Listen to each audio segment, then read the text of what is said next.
I'm Jes, and I am the Content Program Manager for Webtoon Canvas. You might be wondering, why am I giving a presentation on color psychology behind marketing and art? Well, actually, our awesome editor, Nicole Castro on the LatAm team, created this presentation for us, and she's actually giving this presentation in Spanish while I'm going to give it in English. And you might be wondering, why am I qualified to give this presentation? Well, me and Nicole actually went to the same college, and we took a lot of the same color theory classes, and I have a degree in animation. So she created this awesome presentation, but luckily, or hopefully, I will be a good substitute for this. Without further ado, I'm going to get started. First thing first, we're going to talk about the agenda. So we're going to talk about why does color matter, the color basics, how to use color in your art, and bonus tips about coloring techniques. So again, why color? As a lot of you may know, unlike traditional comics created for print format, Webtoon is a mobile-based platform, meaning that creators format their content for vertical consumption. What this means is you scroll through it on your phone, seeing one panel at a time, unlike a comic, a print comic where you open it and you can see everything on the page at one time. So through the vertical scroll format, you can create more suspense. You can leave people wondering. Your next panel is almost like a next scene. Through the vertical format, reading a Webtoon series is meant to feel like a cinematic experience, since the reader can only see one panel at a time instead of the entire page like a traditional print comic. Again, part two, why color? Color can dramatically enhance the cinematic reading experience that users are looking for when reading a title on the platform by informing them how they should feel when consuming a panel. Color can also influence the impact of your title's visuals have on the reader. By carefully selecting the color, you can create audience recognition for your title. So you can use color to let people know what they're supposed to feel when they look at a specific panel. And you can also use color to let people recognize your series upon just seeing those specific colors. And this is an example. Before I even go further into this, in the comments, I want you to guess what series these characters are from just by their color palettes. Oh, there we go. I see somebody, The Simpsons and Mario. That is correct. So from just looking at these color palettes, you're able to recognize right away what series it's from. And they're not even drawn like the actual characters. That's how much color can have an impact on you. Other things you can recognize simply by their color, for example, is the Webtoon logo. The Webtoon logo is a very specific green that we use. When you see that green, you think Webtoon. You can also take this to McDonald's, the red and the yellow, YouTube, the white and the red, Discord. So companies use logo color to really make their brand recognizable, and you can do the same thing with your series. So let's talk about using this idea with some of our Webtoon original series. So the first one, let's cover Lore Olympus. Lore Olympus is known for its high contrast colors for each character. Backgrounds tend to be darker, lower contrast to let the characters really pop, and use of heavy lighting to accentuate a figure. Now, next to that, we have Sweet Home, which is very muted with reddish brown tones. It's very low contrast and uses heavy use of black to block out a scene.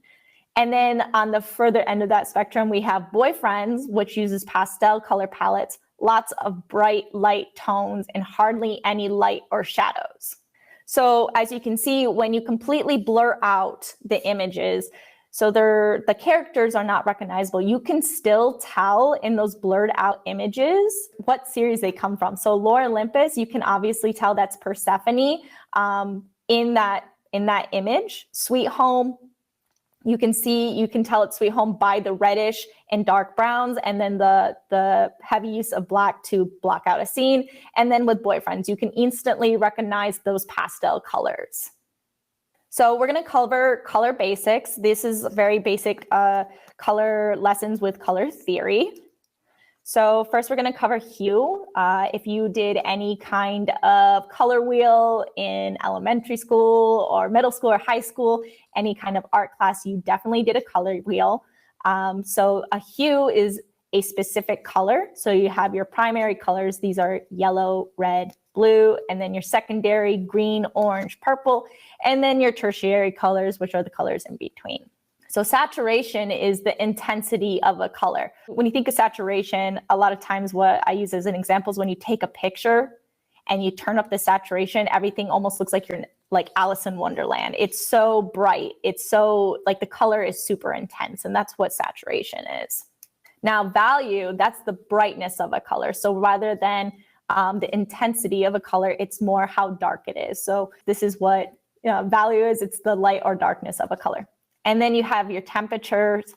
This is how warm or cool a color is. Your warm colors are like red, yellow, orange, and your cool colors are like blue, green, and purple. So let's talk about how to use color in your art. So when you choose colors for your scene, these are some things you want to ask yourself. What do you want your reader to feel? What elements would you like to accentuate in your panel? And how can color inform the location of your comic? How do you use color in your art?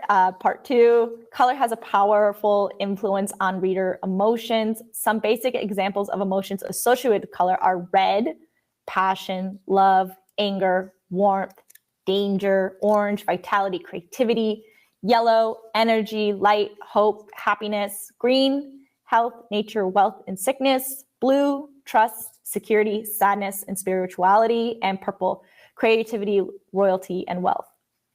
In everyday society, color kind of informed to us how we should feel about it. And these are just some examples. You can pull a lot more examples, but color does have a psychological effect on how we perceive the world and how we think. That's why I feel, a lot of people think the ocean is very calming. It has those greens and those blues. Fire can be seen as dangerous because of the reds and the yellows. So how to, like I said in the last slide, you can use psychological triggers to influence how we want the viewers to perceive the painting. So if you want a calming scene, then use greens and blues. And if you want a viewer to have a passionate or aggressive response, you should utilize other warm colors, such as reds and yellows. So let's talk about low saturation and color temperature. Basically, this is going to talk about how you can use color, again, to inform your location and how you want your readers to perceive. But you can use color to point out specific things in your scene you want people to notice. So I'm going to use this example of this Webtoon original called Live Forever. The series is about vampires. So these are some scenes from the series. As you can see, they use mostly black and white, but when they really want to point something out or really showcase something in the scene, they use the color red. And red also is like blood, and this is a vampire series, so it kind of all ties in together. And then here we have Sub-Zero, and this is a really good instance of showing how you can use color to really express emotion in your scene, and also kind of indicate where it's located. So we have red. This series is, very much a romance, love, passion, but also it's danger and dragons. So you can use color to really inform your series and your location. Another great example of this, and it's not up here, is Avatar: The Last Airbender. There's a lot of color recognition for your location. Waterbenders, blue, earthbenders, green, firebenders, red, and airbenders. I guess it's like red, but it's all like tan and then sometimes gray. And then we have color schemes. So we're going to talk about different schemes of color and ways to create color palettes. So you have your complementary colors. These are going to be colors that are exactly opposite on the color wheel. Using these colors, you're going to create high contrast of complementary colors, and it creates a very vibrant look when used at full saturation. You'll really be able to make things pop against each other by using complementary colors. Now for analogous colors, these are colors that are right next to each other on the color wheel. And you can find this a lot in nature. And by using colors right next to each other, it's very harmonious and pleasing to the eye. So the next is triadic. So triadic color schemes tend to be quite vibrant. Even if you use a pale or unsaturated version of your hues, it's any triangle on the color wheel. Using these colors, even pastels, it's very, like I said, very, very vibrant, even if they're unsaturated. So, and then tetradic color palette is a rectangle scheme, and it uses 4 colors arranged into 2 complementary pairs. This rich color scheme offers plenty of possibilities for variation. A lot of the times people will also pick one of these colors as their main color and then kind of do splashes of the other color in it. So in this example, if I wanted to make blue my main color in my image, I would add the green and the red and the orange color, but like just kind of splash it into the image. And these are, I'm gonna like pause on this specific panel if you want to write it down. These are some custom color palette sites where they will build palettes for you, and you can create color, custom palettes, and you save those for any future projects you're working on, and also just to have it with you so your palettes remain consistent throughout your series. So now we get to the point of the bonus tips, different coloring techniques. So let's start with coloring with layer styles. So we're going to take this plain base bee and we're going to make it very voluptuous and pop and look fluffy. By the way, the bee was drawn by Nicole Castro and it's very cute. So first, when you have your basic bee drawn, you're going to set your base colors. So for this bee, that is just yellow, and then the wings are like a light blue. Using this tool, you can also, mess with the palettes. You don't have to do like a yellow bee. This one's bubblegum bee. This one's apple bee. And this is blueberry bee. I named them that.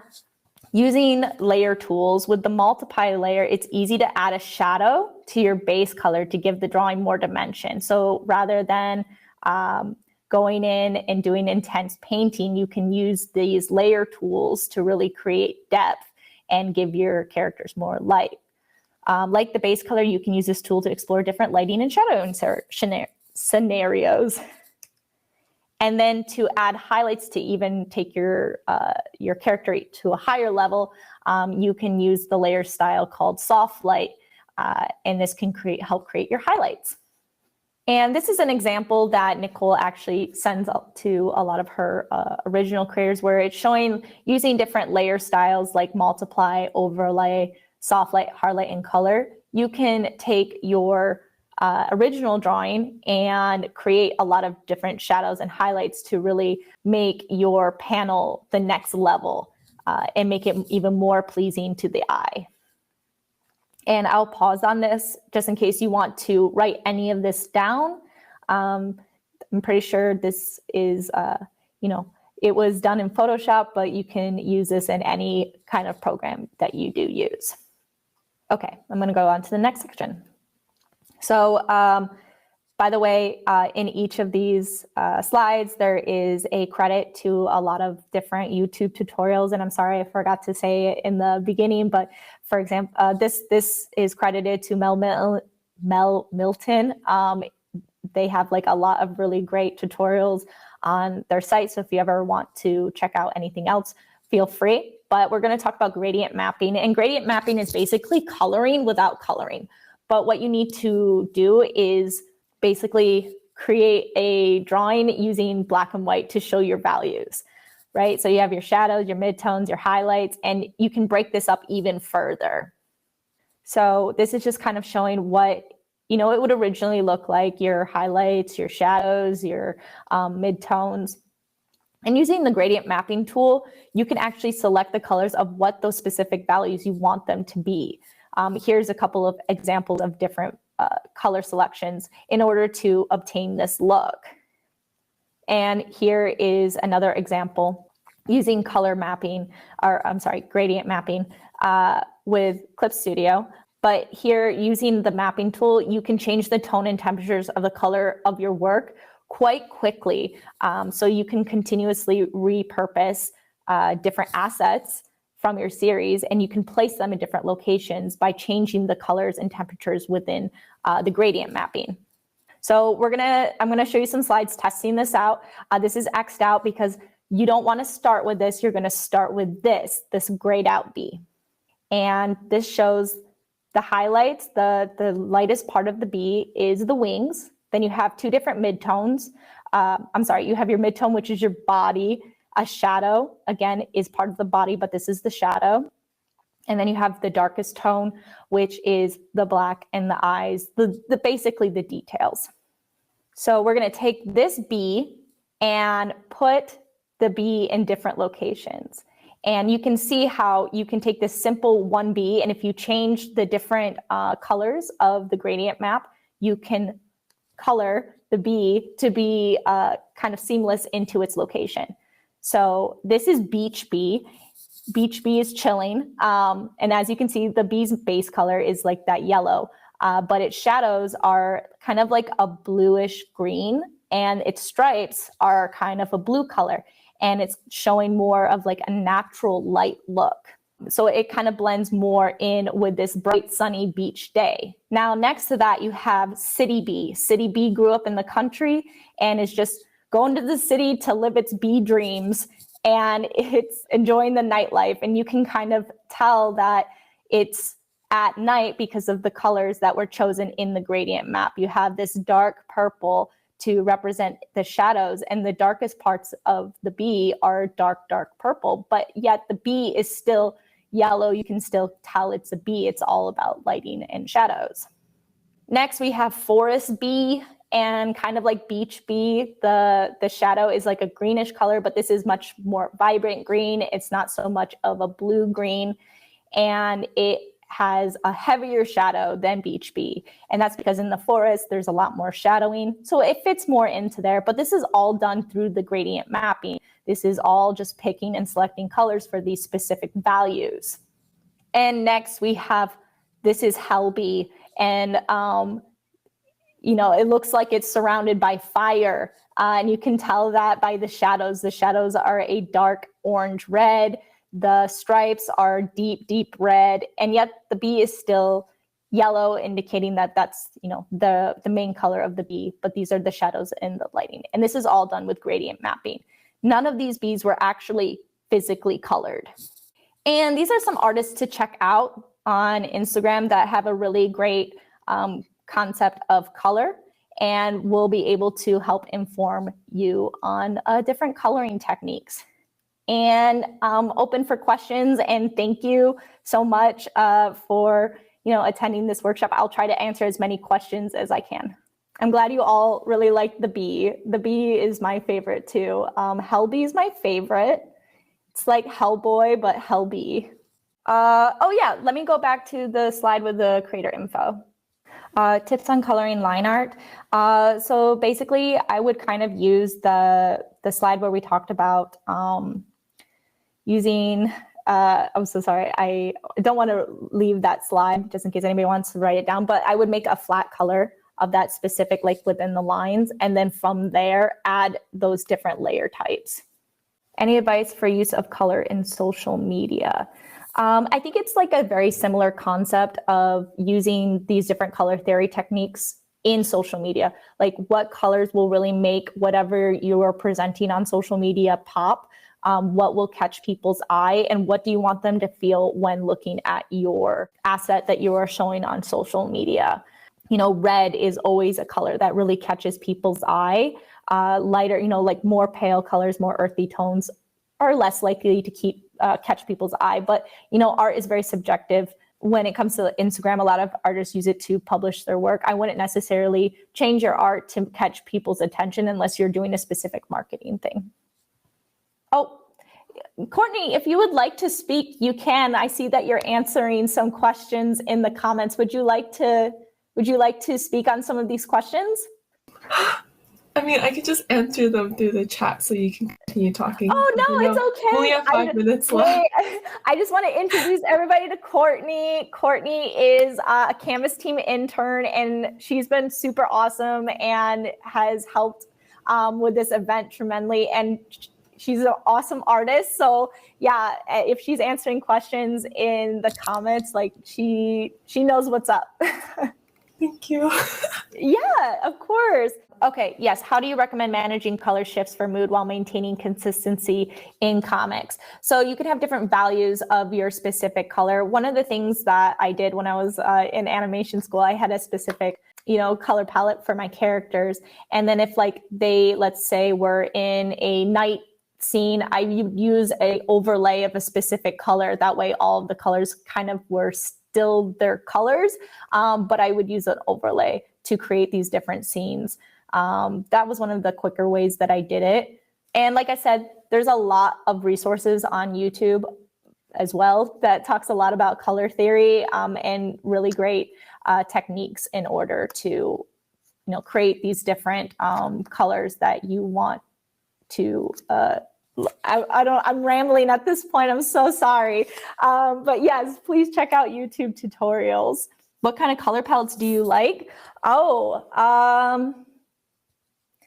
I don't know. I feel like I use so many different color palettes within my own artwork.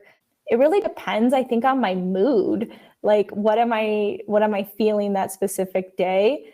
I really like, that's a good question. When it comes to my favorite color, it's pink. So whenever I put any kind of color into my work, I try to do some kind of pink within my work, but like specific color palettes, I'm not 100% sure what my favorite is. Yes, pink is the best color. Any kind of pink, but for sure, like bubblegum pink, that's a great color. What's your favorite color, Courtney? Okay, I think personally, I really like grays, like cool tone grays, like specifically like an overcast sort of sky weather type gray where it's like a little bit of blue, but it also has like a nice gray tone to it. I could see that. That's a good one too. I also like olive green too. Ooh, yes. I think anything like within like the moss green, sage green sort of spectrum, it gives like a really nice, relaxing, earthy feeling to whatever you're drawing. Yeah, I specifically like greens and pinks together as well. Ooh, yes. Yeah. What kind of color is effective for Webtoon thumbnails? I think that goes back to what I was talking about with social media. If you really want to make your thumbnail stand out, you want to create more vibrant colors and make your character stand out from whatever the background of your thumbnail is. Oh, what colors do you not like using? I will answer this one last question. What colors do you not like to use in your art? Pure black. I do not use pure black in my art. Unless it's line art, I might use pure black as my line art. And that's just because I think pure black is way too heavy. It kind of really distracts from your art piece. So I never use pure black. Thank you all for attending the session. I hope you have a great rest of the Canvas Summit, and you'll probably see me again in a couple of other presentations. So thank you.